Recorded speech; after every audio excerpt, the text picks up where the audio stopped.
A racist doctor refuses to help an old black woman, deciding that her life is not worth his time.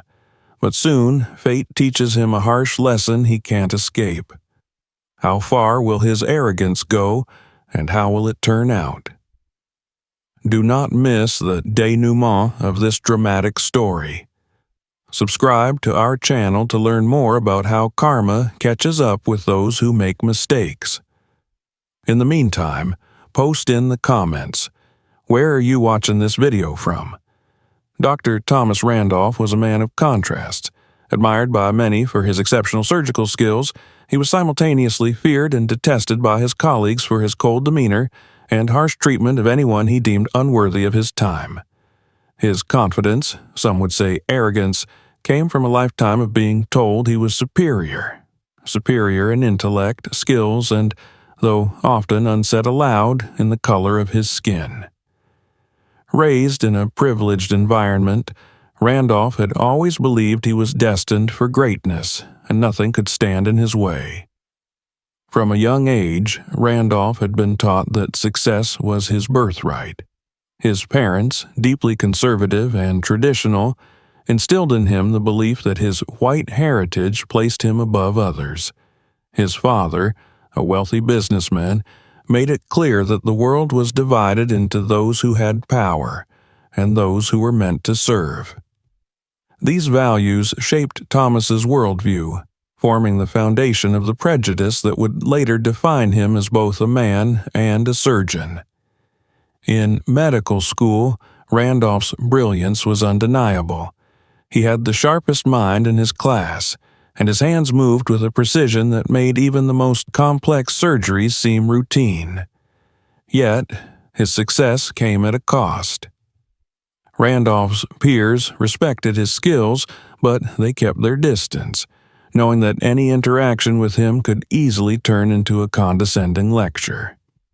Even his professors, though impressed by his talent, often remarked that Randolph lacked the compassion that was so vital to the medical profession. Randolph didn't care. In his mind, emotions were a weakness.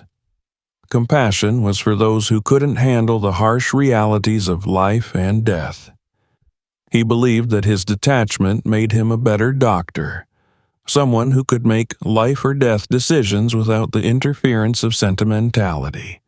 And yet, despite his professional success, something darker lingered beneath the surface. It was during his residency that his disdain for others truly began to show. He developed a habit of dismissing patients based on their race, socioeconomic status, and perceived worth.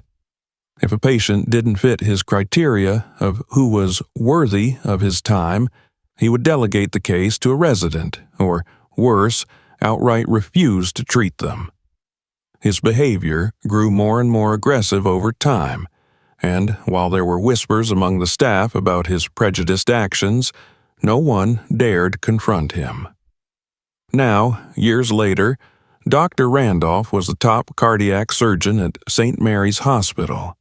His wall was lined with awards and accolades, testaments to his skill and the countless lives he had saved. But behind those certificates lay a man whose heart was cold, a man who saw the world in black and white, literally. He viewed his patients as either deserving or undeserving, and those who fell into the latter category, particularly minorities and the poor, often faced the harsh reality of his discrimination. Clara Johnson was one such person. She was a 72-year-old black woman, beloved in her community for her kind heart and gentle spirit. She had lived a simple life, always given more than she had, and even in her old age she continued to care for her neighbors in their small, close-knit neighborhood.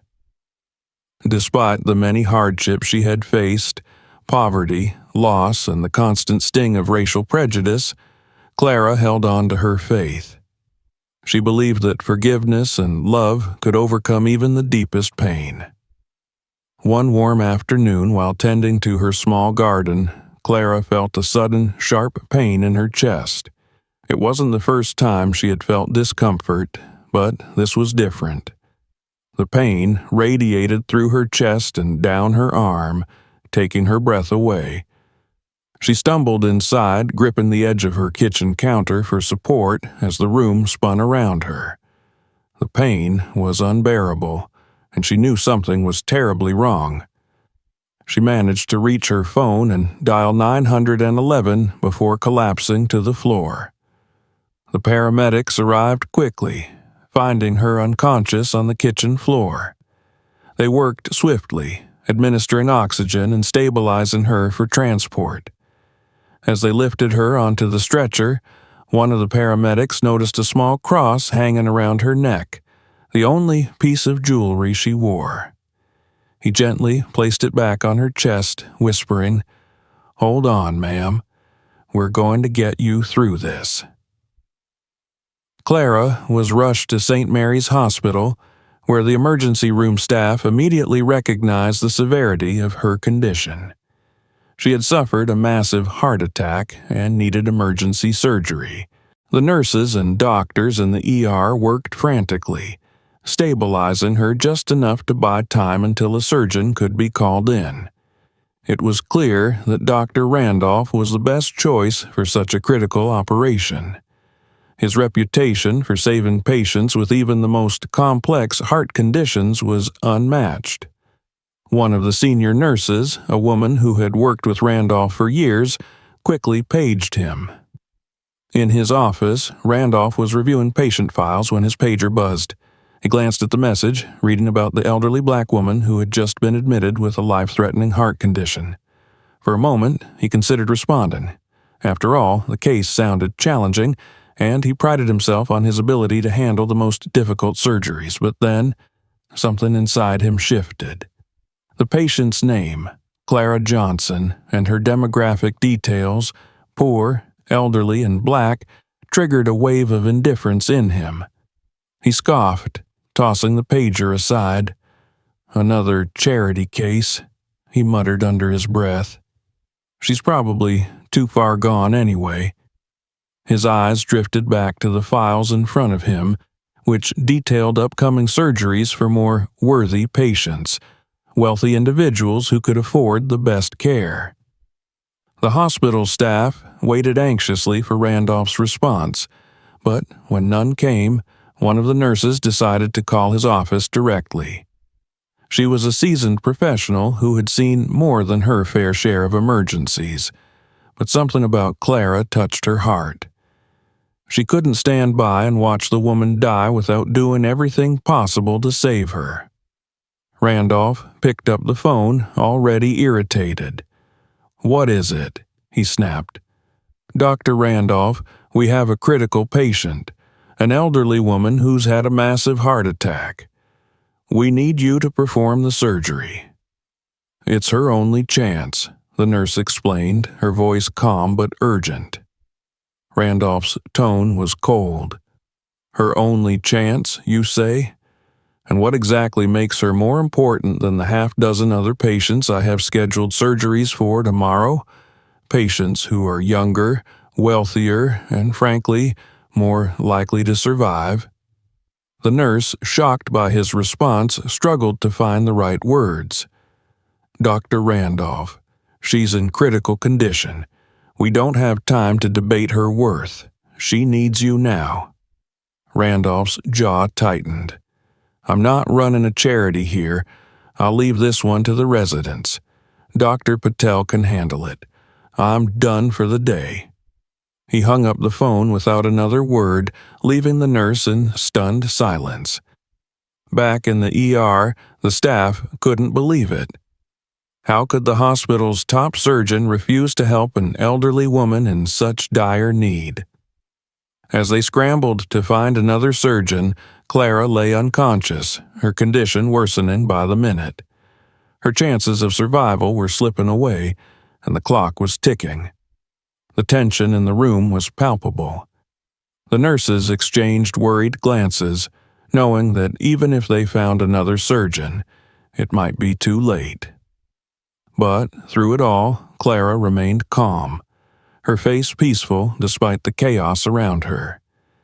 In the few moments of consciousness she had left, she whispered a quiet prayer, asking for strength, for herself and for those who would try to save her. Randolph, meanwhile, left the hospital without a second thought. He walked through the halls, barely acknowledging the nurses and doctors who stepped aside to let him pass. His mind was already on his next task, planning his schedule for the following day. As he stepped into the elevator, he glanced at his reflection in the mirrored walls. He saw a successful man, a man at the top of his field, untouchable and secure in his power. But as the doors of the elevator closed, something stirred deep within him. A flicker of doubt, a momentary pang of conscience. For the briefest of moments, he wondered if he had made the right decision. But as quickly as the thought came, he pushed it away. He had built his career on being decisive, on making the hard choices, and he wasn't about to let sentimentality get in the way of that now. Outside the hospital, Randolph's world continued to move forward, but inside, Clara's life hung in the balance. Clara's condition was rapidly deteriorating. In the hours following Dr. Randolph's refusal to operate, the hospital staff worked tirelessly to stabilize her, but it was clear that time was running out. The heart monitors beeped in sharp, irregular intervals, echoing the sense of urgency that filled the emergency room. Nurses and doctors exchanged anxious glances, aware that they were running out of options. Clara needed surgery, immediately. Her frail body lay motionless on the hospital bed, her face pale, save for the steady rise and fall of her chest. The initial wave of stabilization they had achieved upon her arrival was fading, and with each passing minute, her chances of survival were slipping away. The medical staff, seasoned professionals who had seen many crises, couldn't help but feel the weight of this particular case. There was something about Clara's peaceful demeanor, even in the face of death, that struck a chord with them all. Despite her unconscious state, it was as though her presence demanded attention. Dr. Patel, the on-call surgeon who had been hastily paged to replace Randolph, arrived moments later. He quickly assessed the situation, his brow furrowing as he looked over Clara's vitals and recent test results. He turned to one of the nurses with a grim expression. "This is bad. She needs immediate surgery, but her condition is worse than I expected. It's going to be a risky procedure." The nurse, a middle-aged woman named Alice who had worked at the hospital for over a decade, nodded. "We know. That's why we called Dr. Randolph. He's the best at this." Patel's face darkened. "And he refused?" Alice's eyes flickered with frustration. "Yes. He said she wasn't worth his time." Patel sighed, shaking his head in disbelief. Unbelievable. He moved to the operating table, preparing the team for what was going to be a challenging surgery, but even he knew that he didn't have the same expertise as Randolph. He was competent, skilled even, but Clara's condition required a surgeon of exceptional ability, and time was not on their side. As the team prepped Clara for surgery, the tension in the room continued to rise. There was an unspoken understanding among the staff. This was a last-ditch effort. The odds of success were slim, and they all knew it. The weight of Randolph's refusal hung over them like a shadow, casting doubt and frustration over the entire operation. In the moments before the surgery began, Clara briefly regained consciousness. Her eyes fluttered open, weak but filled with clarity. She looked around the room, taking in the faces of the medical staff working frantically to save her. Despite the pain and the fear she must have felt, her expression remained calm. One of the nurses, a younger woman named Grace, noticed that Clara had awoken. She stepped closer to the bed, leaning down to speak to her in a soft voice. "Mrs. Johnson, you're at St. Mary's Hospital. We're getting ready to take you into surgery. Just hold on, okay? We're doing everything we can." Clara's lips parted slightly, and though her voice was weak, her words were clear. "I know you're trying, dear. Thank you." Grace smiled gently, though her heart ached, knowing how critical the situation was. As she turned to walk away, Clara's hand reached out and caught her wrist with surprising strength. "Forgive him," Clara whispered. Grace paused, confused. "Forgive who?" Clara's eyes, though weary, held a deep serenity. "The man who wouldn't help. Forgive him." Grace's throat tightened with emotion. She knew exactly who Clara was referring to, and the weight of those words hit her hard. She wanted to protest, to tell Clara that Dr. Randolph didn't deserve forgiveness, that his refusal to help was unforgivable. But instead, she nodded, swallowing back the lump in her throat. "I'll try," she whispered. Clara released her grip, her hand falling limp as she drifted back into unconsciousness. Grace stood there for a moment, staring down at the elderly woman who, even in her most vulnerable moment, was thinking of forgiveness.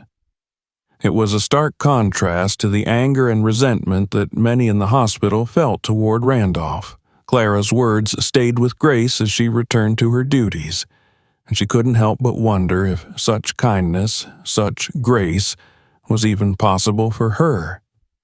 Back in the hallway, whispers about Randolph's refusal began to circulate among the staff. Many were furious, appalled that he had so coldly dismissed a patient in need, especially someone as beloved as Clara. She had touched the lives of so many in the community, and her presence in the hospital had stirred emotions in everyone who crossed her path. The fact that someone could see her as unworthy of help seemed unthinkable to them. In the operating room, the tension was palpable as Dr. Patel and his team prepared for the surgery. Patel knew what was at stake. He was well aware of the complications involved in this case and the fine line between life and death that Clara now walked. His hands were steady, but his mind raced with the knowledge that Randolph should have been the one standing where he was. As he scrubbed in, Patel couldn't help but mutter under his breath, "This is his job. He should be here." The other nurses exchanged uneasy glances. They all felt it. The absence of Randolph's expertise was a heavy burden on their minds. Still, Patel was a capable surgeon, and they would do everything in their power to save Clara's life. The surgery began, and for a time it seemed as though things might go well. Patel worked meticulously, navigating the complex procedure with precision. The team moved in sync, following his lead as they fought to keep Clara stable. Her vitals wavered but held steady, and for a moment there was hope. But as the minutes ticked by, the situation became more and more precarious. Clara's heart, already weakened by the heart attack, began to struggle under the strain of the surgery. Her blood pressure dropped, and alarms started blaring as her oxygen levels plummeted. "Her BP's crashing," one of the nurses called out, panic rising in her voice. Patel's hands moved quickly, adjusting the equipment and issuing rapid instructions to the team. "Increase the oxygen flow. Prepare to administer epinephrine." Despite their best efforts, Clara's condition continued to worsen. The team worked frantically to stabilize her, but it was clear that things were spiraling out of control. The room filled with the sound of frantic beeping and hurried footsteps as the medical staff rushed to keep her alive. Patel's face was grim as he worked, sweat beading on his forehead. He knew they were losing her, and the weight of that realization pressed down on him like a physical force. He wasn't Randolph. He wasn't the best. Outside the operating room, Grace and Alice waited anxiously, watching the monitors and praying for a miracle. The air was thick with tension, and every second felt like an eternity. And then, as if on cue, the alarms went silent. Inside the operating room, Clara's heart had stopped. For a moment, no one moved. The reality of what had just happened settled over them like a shroud. Patel's hands hovered over her chest, his mind racing as he weighed his options. "Clear!" Patel shouted, grabbing the defibrillator paddles. The team stepped back, and the sound of the electric shock echoed through the room. Clara's body jerked on the table, but her heart remained still. "Again!" Patel called, his voice more urgent this time. Another shock, another failure. The team stood frozen, watching as the woman they had fought so hard to save slipped further away from them. Finally, after what felt like an eternity, Patel lowered the paddles, his shoulders slumping in defeat. He had done everything he could, but it hadn't been enough. The room fell into a heavy silence as the reality of the situation set in. Outside, Grace and Alice watched in horror as the heart monitor flatlined. Tears welled up in Grace's eyes as she realized what had happened. Clara, the woman who had shown her so much grace and forgiveness, was gone. It was over. Back in his office, Dr. Randolph sat at his desk, unaware of the tragedy that had just unfolded. He sipped his coffee, flipping through the files of patients who, in his mind, were far more deserving of his time and attention. His decision to ignore Clara Johnson had already been buried in the recesses of his mind, a footnote in a day filled with more important cases. But outside his office, the whispers grew louder. Staff members spoke in hushed tones about what had happened, their frustration and anger toward Randolph intensifying with each passing minute. Word of his refusal to help had spread, and it was only a matter of time before the entire hospital knew the full story. Clara had passed, but her impact lingered, her quiet grace and forgiveness leaving an indelible mark on those who had tried to save her. And though she was gone, her words to Grace echoed in the nurse's mind, sparking a flicker of hope amidst the sorrow. "Forgive him." As the hospital staff mourned the loss of a beloved patient, the seeds of change had been planted, and while Dr. Randolph remained oblivious to the storm brewing around him, his reckoning was coming. Several days had passed since Clara Johnson's death, and the hospital was still reeling from the loss. The staff had struggled to come to terms with what had happened, how a woman so full of grace and life had been taken from them, and how Dr. Randolph, one of the most skilled surgeons in the state, had turned his back on her in her most critical hour. The whispers about Randolph's refusal to help had spread beyond the walls of the emergency room, permeating the entire hospital. Everyone knew now. His reputation, once untouchable, was now marred by resentment and disbelief. But if you had asked Randolph, nothing had changed. He continued to go about his work as though nothing had happened. He had convinced himself that his decision not to operate on Clara was justifiable, rational even. She was a lost cause, he muttered to himself in his office, flipping through the files of upcoming patients. It was a waste of time. And so Randolph carried on, his cold, detached demeanor as impenetrable as ever. He had built walls around his conscience, fortified by years of prejudice and arrogance, and nothing, not even the death of an innocent woman, was going to tear those walls down. Or so he thought. The day had started out like any other. Randolph arrived at the hospital early, as he always did, ready to begin another day filled with surgeries, patient consultations, and meetings. His mind was already focused on the high-profile surgery he was scheduled to perform that afternoon. a wealthy donor to the hospital who had specifically requested Randolph because of his renowned expertise. Randolph prepared methodically, as always. He reviewed the patient's file, double-checked the surgical plan, and made sure everything was in order. He was in complete control, as usual. Nothing could go wrong, not with him, but life has a way of humbling even the most arrogant. As Randolph was making his way to the operating room, he felt a sudden twinge in his chest. It was sharp and brief, but enough to make him stop in his tracks. He placed a hand over his heart, frowning. Just stress, he thought, shaking his head and continuing down the corridor. I've been working too much. The pain returned, this time stronger. Randolph's steps faltered, and he leaned against the wall, trying to catch his breath. His vision blurred for a moment, and beads of sweat formed on his forehead.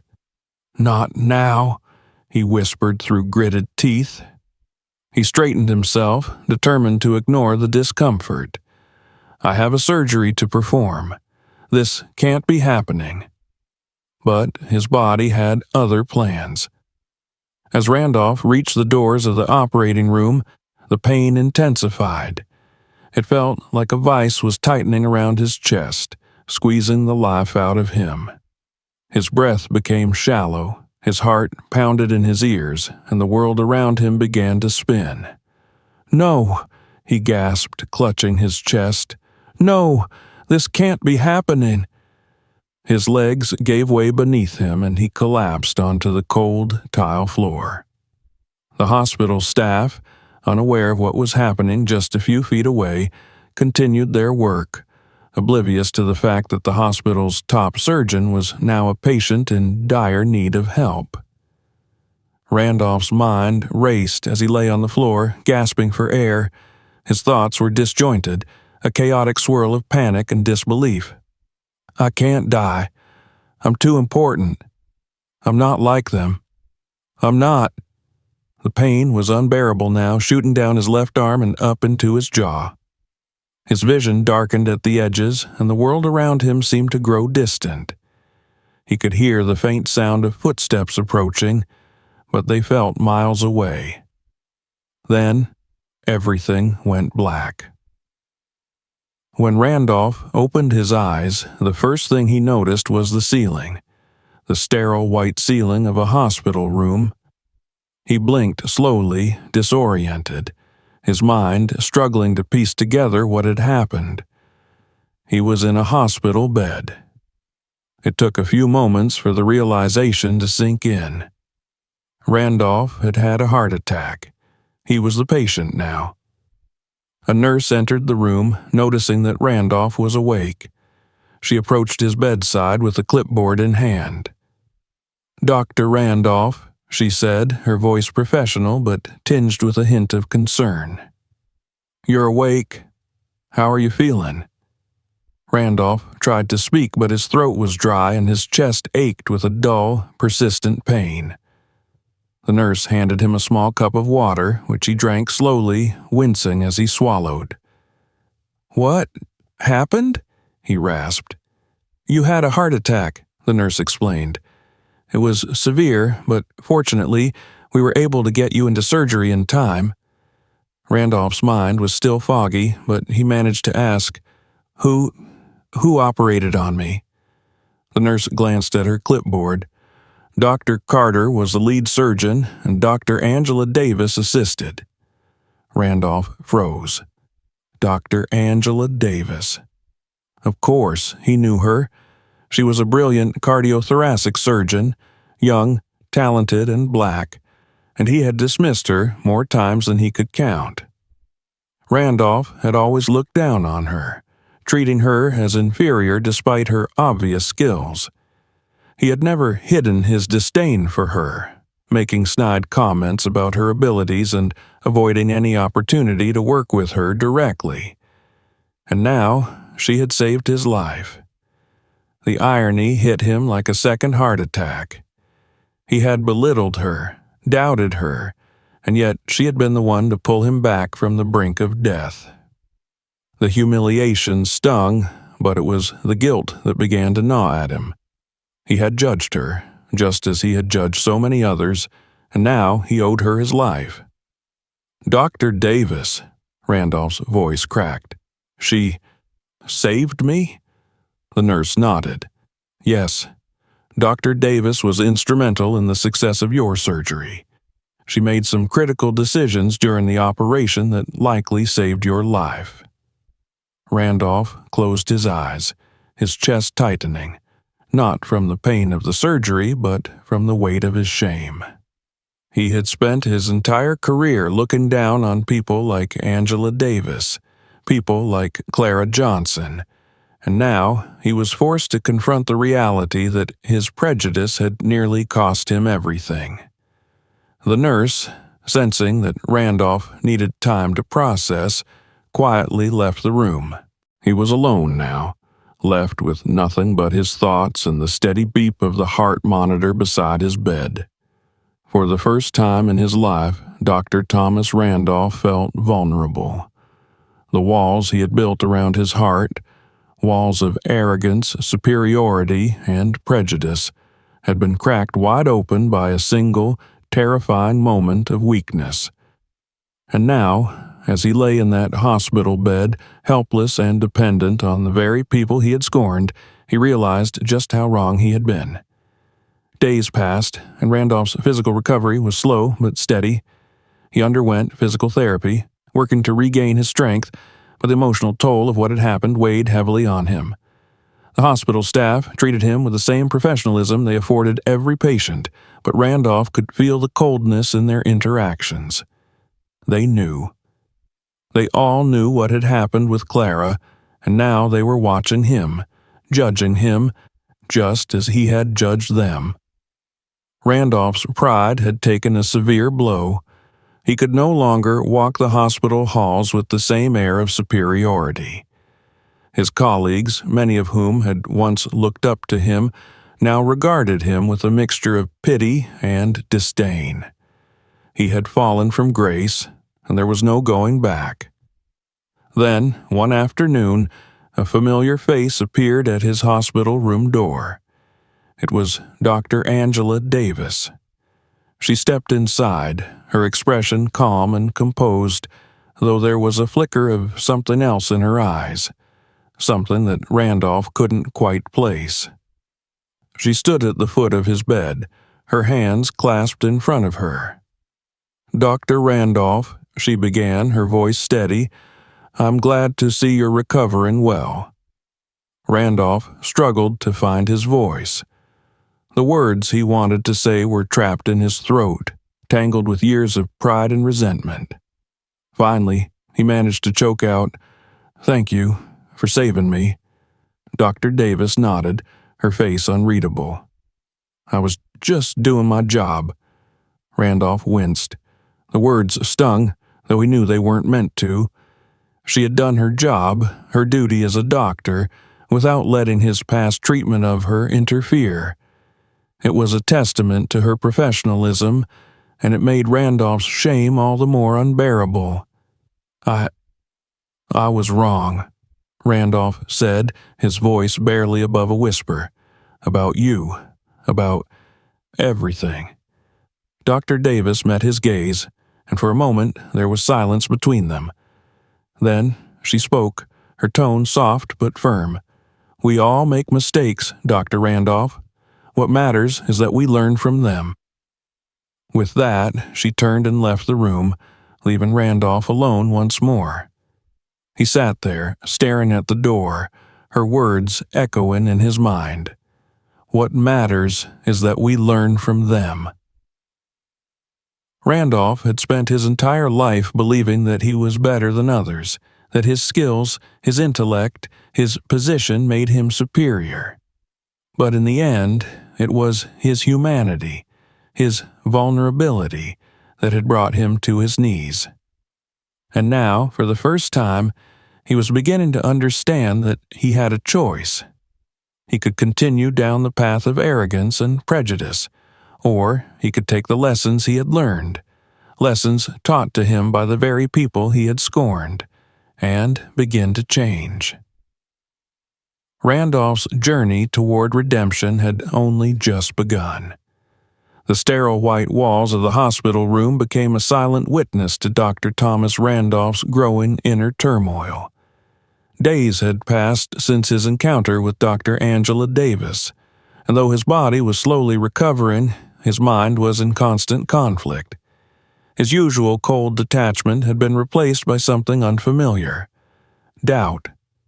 The man who had once prided himself on being impenetrable, emotionally invincible, now found himself grappling with a profound sense of guilt and shame.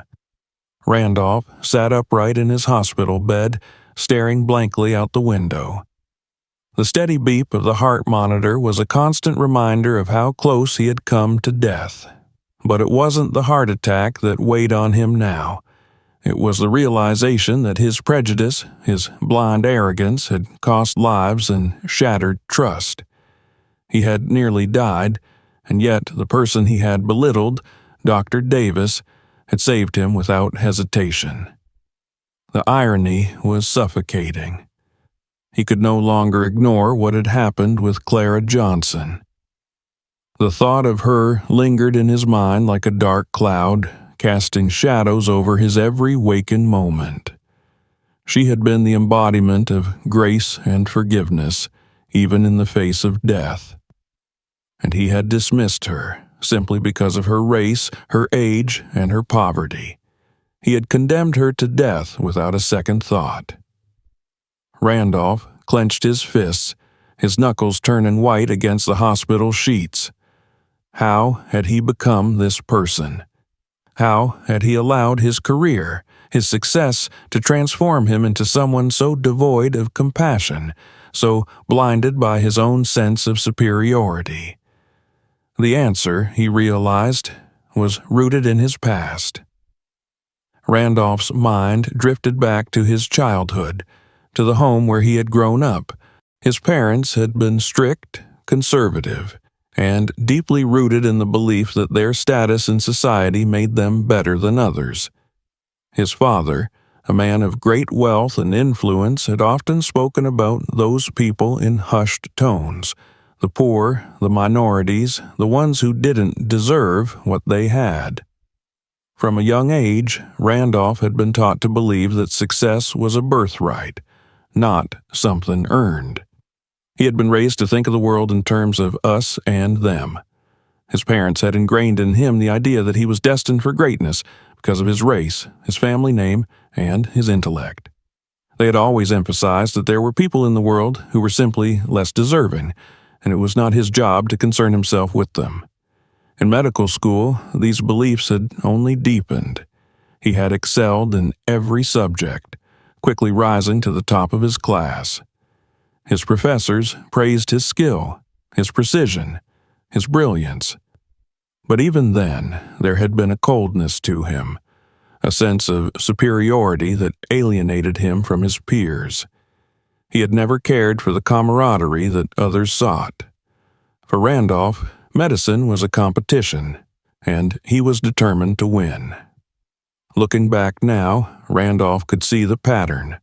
Every success, every accolade, had reinforced the belief that he was better, that he didn't need to care about those who were beneath him. He had built his career on that foundation of arrogance, and it had taken him to the top. But now, sitting alone in that hospital room, he realized that the very foundation he had built his life on was crumbling beneath him. He thought of the many patients he had treated over the years.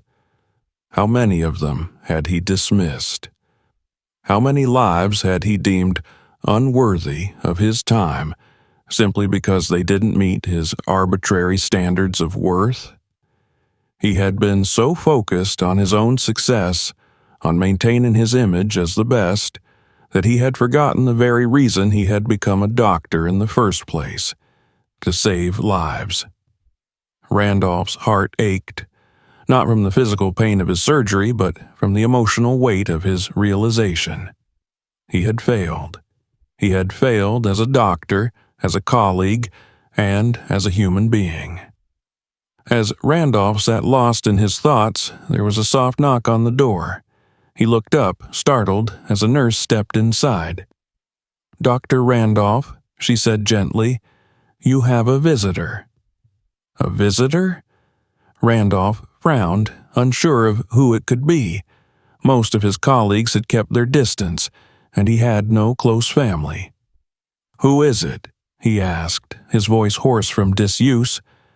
The nurse smiled softly. "It's Mrs. Clara Johnson's daughter." Randolph's heart skipped a beat. Clara's daughter?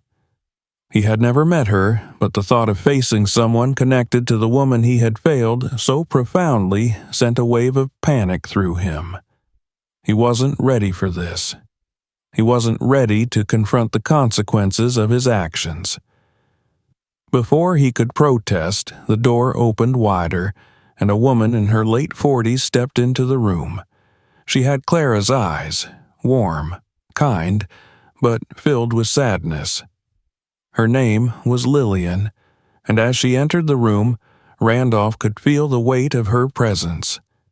She was carrying a small bouquet of flowers, which she gently placed on the bedside table. "Dr. Randolph," Lillian began, her voice calm but heavy with emotion, "I wanted to come and see you. I heard about your heart attack, and I thought you might need some company." Randolph swallowed hard, his throat tight. He had no idea what to say. Here she was, the daughter of the woman he had refused to help, offering him kindness when he had shown her mother none. Randolph's voice cracked. He looked down at his hands, ashamed to meet her gaze. "I don't deserve your kindness." Lillian took a seat beside his bed, her expression softening. "Maybe not," she said quietly, "but my mother believed in forgiveness. She taught me that holding on to anger only hurts the person carrying it." Randolph felt tears prick at the corners of his eyes. He blinked rapidly, trying to keep his emotions in check, but the weight of his guilt was too much. "I failed her," he whispered, his voice barely audible. "I failed your mother. I should have helped her, but I didn't. And now she's gone because of me." Lillian was silent for a moment, her eyes searching his face. When she finally spoke, her voice was gentle but firm. "My mother didn't blame you, Dr. Randolph. She forgave you, even when she was lying on that hospital bed, knowing she might not survive. She told the nurses to forgive you." Randolph's breath caught in his throat. Clara had forgiven him, even after he had condemned her to death with his indifference? He didn't understand. How could she forgive him?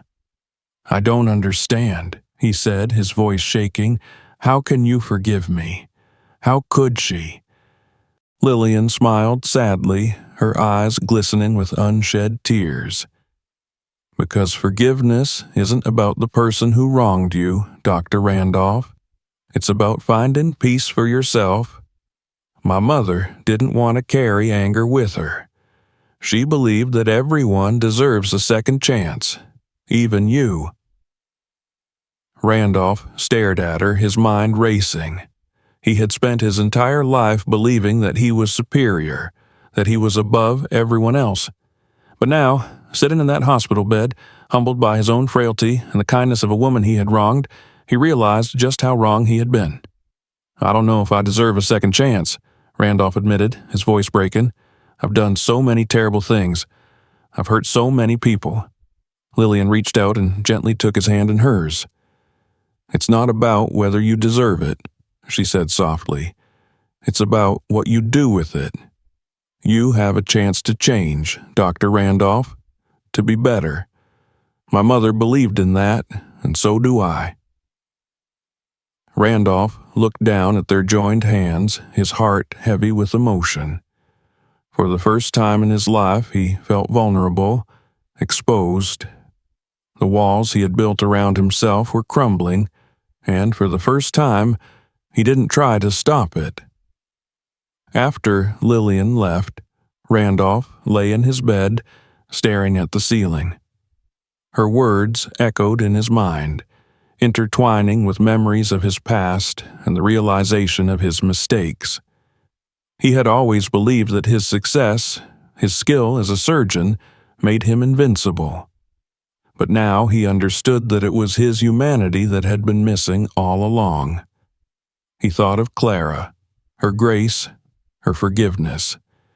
She had been everything he was not, and yet she had forgiven him without hesitation. Her daughter had shown him kindness when he deserved none. Randolph felt a tear slide down his cheek, and he didn't wipe it away. He had spent years building walls to protect himself from vulnerability, from weakness. But now those walls were gone, and all that remained was the truth. He had been wrong. He had a choice now. He could continue down the path of arrogance and prejudice, or he could embrace the forgiveness that had been offered to him. He could choose to change. And in that moment, lying in that hospital bed, Randolph made his decision. The next day, Randolph asked to see Dr. Angela Davis. It was time to confront not only the mistakes of his past, but the future that lay before him. He knew that redemption wouldn't come easily, and that it might never fully come at all. But for the first time in his life, he was willing to try. The fourth chapter concludes with Randolph's realization and internal reflection, setting the stage for his journey toward redemption. His vulnerability and the forgiveness extended to him by Clara's family are critical in his decision to change, opening the door for the emotional and moral growth that will come in the next chapter. The decision Randolph had made in the quiet of his hospital room was simple in theory, but monumental in practice. He had vowed to change, to be better, but how? The idea of shedding decades of ingrained prejudice, arrogance, and superiority seemed overwhelming. And yet, the encounter with Lillian and the knowledge of Clara's forgiveness stirred something deep within him. It was as if the walls he had so carefully constructed were finally crumbling, brick by brick, leaving him exposed and vulnerable for the first time in his life. Randolph sat on the edge of his hospital bed, contemplating what this newfound realization meant. The hospital room was silent, save for the occasional hum of the heart monitor. He glanced toward the window, watching the world outside. People moving about their lives, nurses and doctors walking through the halls with purpose. Life was moving forward, as it always did, but something within him had shifted. He could no longer move through the world the way he once had. He had to change. It was the following morning when Randolph finally gathered the courage to reach out. He had been thinking about it all night, rehearsing the words he would say, but nothing seemed adequate. How could he apologize for the years of pain he had caused? For the lives he had dismissed simply because they didn't fit into his narrow worldview? He had spent his entire career viewing himself as untouchable, but now, sitting in a hospital gown, still weak from surgery, he felt the full weight of his vulnerability. The first person he called for was Dr. Angela Davis. He could have chosen to avoid her, to let things pass without acknowledgement. After all, she had already saved his life twice, and it wasn't as if she was demanding anything from him. But Randolph knew that if he was serious about change, the first step was confronting the people he had wronged. Dr. Davis entered his hospital room quietly, her face neutral as she approached. She had her hands in her pockets, and though she wasn't unkind, there was an unmistakable distance in her demeanor. She had every reason to distrust him, and Randolph knew it. "Dr. Randolph," she said, her tone professional but cool, "I heard you wanted to see me." Randolph nodded, his heart racing as he tried to find the right words. He had never been one to apologize, not sincerely anyway. It was foreign territory for him, and as he looked up at Dr. Davis, he felt a sudden wave of shame. I need to say something, he began, his voice faltering slightly. I've been wrong. About you. About a lot of things. Dr. Davis raised an eyebrow but remained silent, waiting for him to continue. Randolph took a deep breath, the weight of his past pressing down on him. I've treated you unfairly, and I've let my prejudice dictate how I see people. I know I can't take back the things I've said or done, but I want you to know that I'm truly sorry. There was a pause, a heavy silence that filled the room. Dr. Davis studied him for a moment, her expression unreadable. Then, finally, she spoke. Apologies are a start, she said, her voice measured, but they're not enough. Randolph swallowed hard, his throat tight. He had expected as much, but hearing it out loud stung. I know, he admitted. That's why I want to do more. I want to make things right. Dr. Davis regarded him carefully, her arms crossed over her chest. And how do you plan to do that, Dr. Randolph? Randolph hesitated. The truth was, he didn't know. Change wasn't something that happened overnight, and he was still grappling with how deeply rooted his prejudice had been. But one thing was clear. He couldn't keep living the way he had been. I don't have all the answers yet, he confessed, but I want to start by listening, by learning, and by taking responsibility for the harm I've caused. Dr. Davis nodded slowly, her expression softening just a fraction.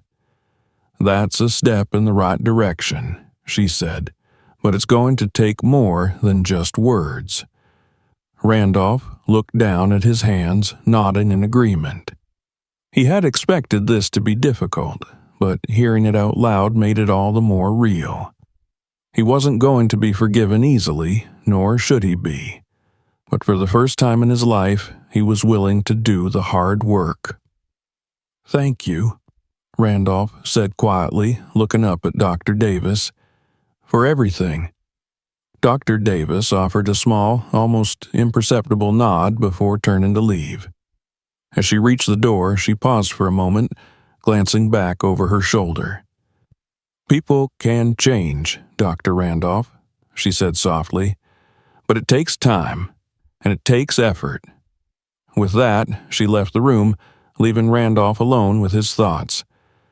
Weeks passed, and eventually, Randolph was cleared to return to work. Physically, he was stronger, but emotionally, he felt like a different person. Walking through the halls of St. Mary's Hospital, he was acutely aware of the way people looked at him.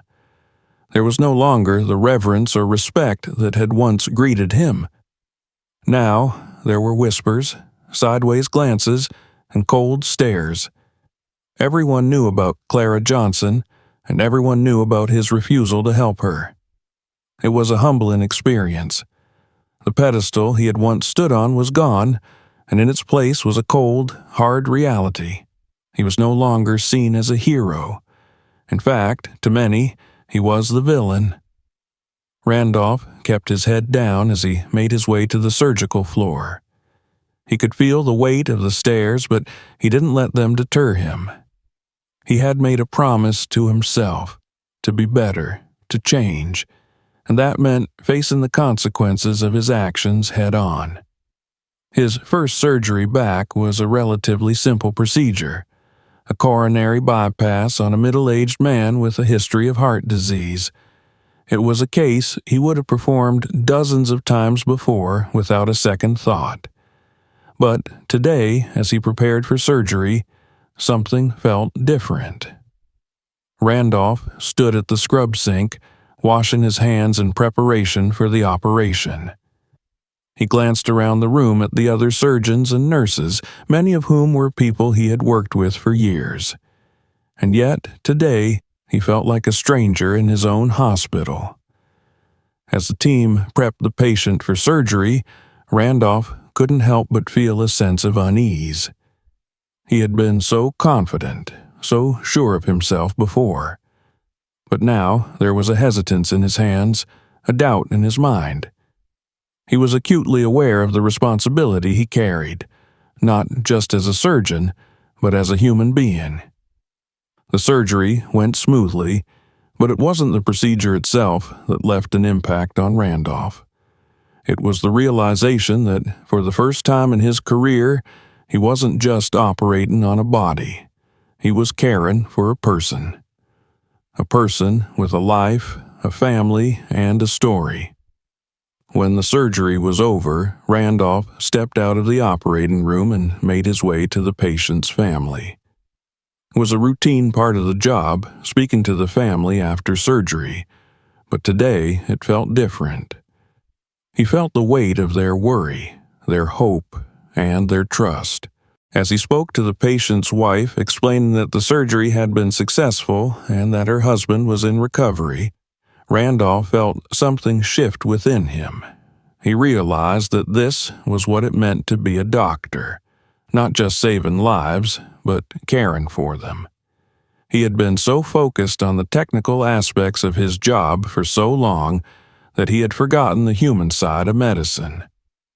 In the weeks that followed, Randolph began to take steps toward making amends. It wasn't easy, and it wasn't always welcomed, but he persisted. He started by speaking to the hospital's administration about creating a program that would provide better access to medical care for underprivileged communities, something that Clara Johnson had sorely needed but never received. He met with his colleagues, apologizing for the way he had treated them over the years. Some accepted his apology, while others were more cautious, unsure if his change of heart was genuine. But Randolph understood that trust wasn't something he could earn back overnight. It would take time, and he was willing to put in the work. One of the most difficult conversations was with the hospital's medical staff, particularly the nurses. They had been the ones on the front lines, seeing firsthand the effects of his arrogance and prejudice. Randolph knew that words alone wouldn't be enough to repair the damage he had done, but he was determined to show them that he was serious about change. In a staff meeting, Randolph stood before his colleagues, his heart pounding in his chest. He took a deep breath before speaking. "I've spent most of my career believing that being a great surgeon was enough," he began, "that saving lives was all that mattered. But I've come to realize that it's not just about saving lives, it's about how we treat those lives. I've made mistakes. I've hurt people. And I'm sorry." There was a heavy silence in the room as Randolph spoke, but he didn't shy away from the discomfort. He knew that this was part of the process, facing the consequences of his actions and taking responsibility for the harm he had caused. "I can't change the past," Randolph continued, "but I can change how I move forward, and I'm committed to being a better doctor and a better person, not just for myself, but for all of you, and for the patients who trust us with their lives." As he finished speaking, Randolph glanced around the room, unsure of how his words would be received. There were no immediate applause, no pats on the back, but there was something else, a sense of acknowledgement, of understanding. It wasn't forgiveness, not yet, but it was a start. Randolph's journey toward redemption was far from over, but he had taken the first steps. He had begun to rebuild the trust he had lost, not just with his colleagues, but with himself. He knew that it would take time and that there would be setbacks along the way, but for the first time in his life he was willing to face those challenges. He no longer saw himself as superior, untouchable. He was just a man, flawed, vulnerable, and capable of change. And that was enough. Several months had passed since Dr. Thomas Randolph's heart attack and his subsequent journey toward redemption began. What had started as a deeply humbling experience, nearly losing his life and realizing the depths of his own prejudice, had now grown into a full-fledged transformation. Yet, the road had not been easy, and the path toward regaining trust, especially from his colleagues and those he had wronged, was fraught with challenges. Randolph sat at his desk in his office, staring at the framed awards and certificates that once filled him with pride. Now they felt like relics from a different life, reminders of the man he used to be, arrogant, cold, and driven by a desire for status rather than compassion. These accolades, while impressive on paper, no longer represented who he wanted to be. He had changed, but he knew that change was not a destination. It was a process, one that he was still navigating every day. The new initiative he had spearheaded, a hospital outreach program aimed at providing free medical care to underprivileged communities, was one of the ways he was trying to make amends. The program had been a small idea at first, a way to honor Clara Johnson's memory and help those like her who had been overlooked or dismissed. But as more of his colleagues began to see his commitment to this cause, the program had grown, and now St. Mary's Hospital was becoming known not only for its cutting-edge surgeries, but also for its dedication to serving the underserved. Randolph's heart swelled with a mixture of pride and humility as he looked over the latest reports.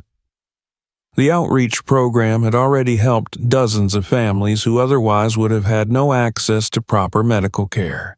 He had even made several visits himself, working in free clinics, performing surgeries, and sitting with patients whose lives were often overlooked by the rest of society. Each interaction reminded him of the importance of compassion, something he had long neglected in his pursuit of excellence.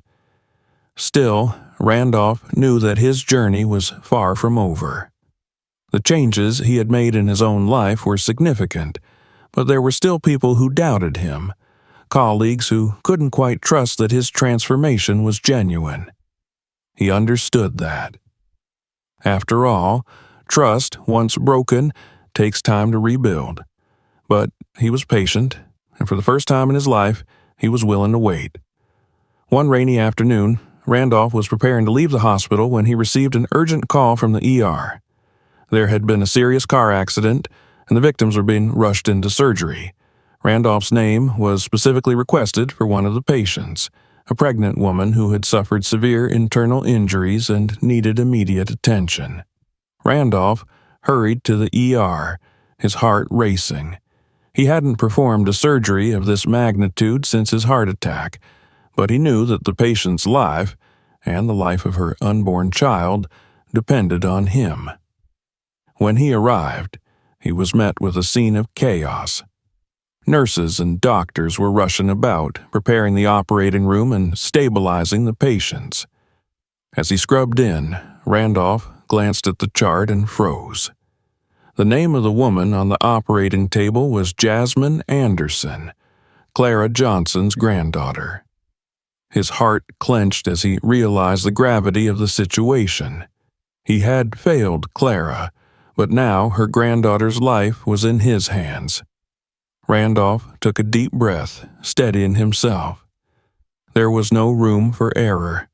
This was his chance, not just to save a life, but to make things right, to prove, not only to the world, but to himself, that he had truly changed. In the operating room, Randolph moved with the precision of a man who had spent his entire life mastering his craft. The surgery was complex. Jasmine had suffered severe trauma, and the baby's heart rate was dangerously low. Randolph worked quickly but carefully, his hands moving with a calm determination that belied the intensity of the situation. For hours, the team fought to save both mother and child. Randolph issued commands with a quiet authority, his focus unwavering. He could feel the weight of Clara's forgiveness, her grace, pushing him forward. This time, he wouldn't fail. Finally, after what felt like an eternity, the surgery was complete. Randolph stepped back, his chest rising and falling with deep, exhausted breaths. The baby, a little girl, was born via emergency C-section, and though there had been complications, she was stable. Jasmine, too, had made it through the surgery, though her recovery would be long and difficult. As the team began to clean up, Randolph quietly slipped out of the operating room, the relief washing over him like a wave. He had done it. He had saved them.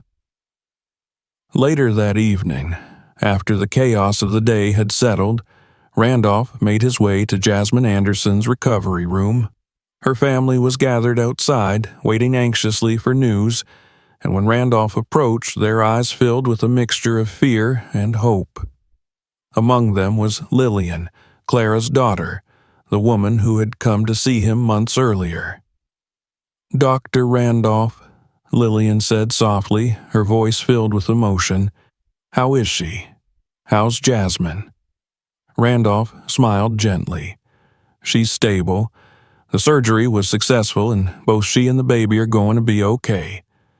The family let out a collective sigh of relief, and Lillian's eyes welled up with tears. She stepped forward, taking Randolph's hand in hers. "Thank you," she whispered, her voice thick with emotion. "Thank you for saving my daughter and my granddaughter." Randolph swallowed hard, his own emotions threatening to overwhelm him. "I couldn't save Clara," he said, his voice breaking, "but I promised myself I would do everything in my power to save Jasmine. I owed her that." Lillian looked at him with a deep, knowing kindness.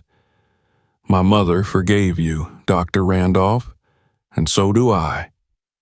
Randolph felt a tear slide down his cheek, and for the first time he didn't try to hide it. The weight of Clara's forgiveness, and now Lillian's, was both humbling and healing. He had spent so long believing that redemption was beyond his reach, but in that moment he realized that redemption wasn't about erasing the past. In the months that followed, Randolph's life continued to change. The hospital's outreach program expanded even further, and Randolph became a driving force behind its success. He worked tirelessly, not just in the operating room, but in the community, building relationships with the very people he had once dismissed. He no longer saw his patients as just cases or statistics. Each person who walked through the hospital doors was a human being, deserving of care and compassion.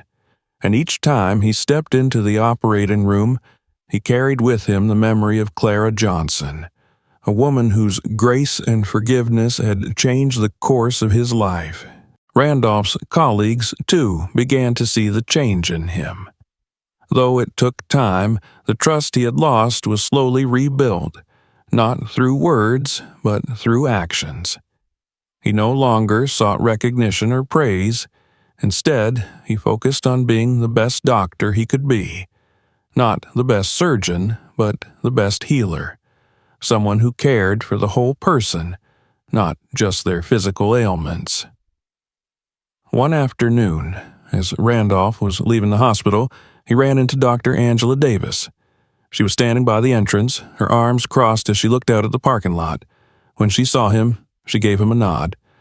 "Dr. Randolph," she said, her tone still professional but noticeably warmer than before, "I heard about what you did for Jasmine Anderson."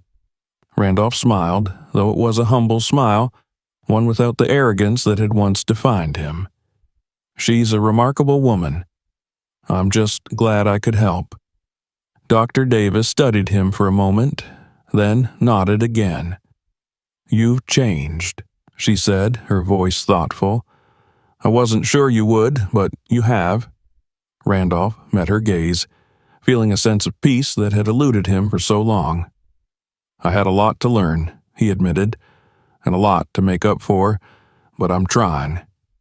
Dr. Davis gave him a small, approving smile. "We all are." As she walked away, Randolph stood there for a moment, watching the sun set over the city. He had come a long way from the man he used to be, but he knew that his journey wasn't over.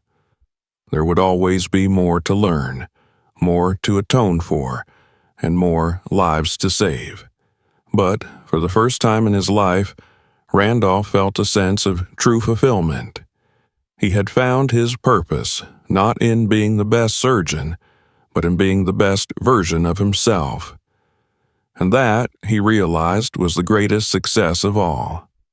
Dr. Thomas Randolph's journey toward redemption had been long and difficult, but in the end, he had found what he had been missing all along: compassion, humility, and a sense of purpose greater than himself.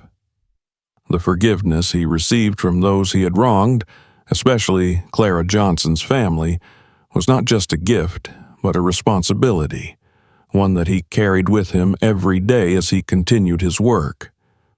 Randolph had learned that being a doctor wasn't just about saving lives, it was about caring for them, and in doing so, he had saved not only his patients, but himself.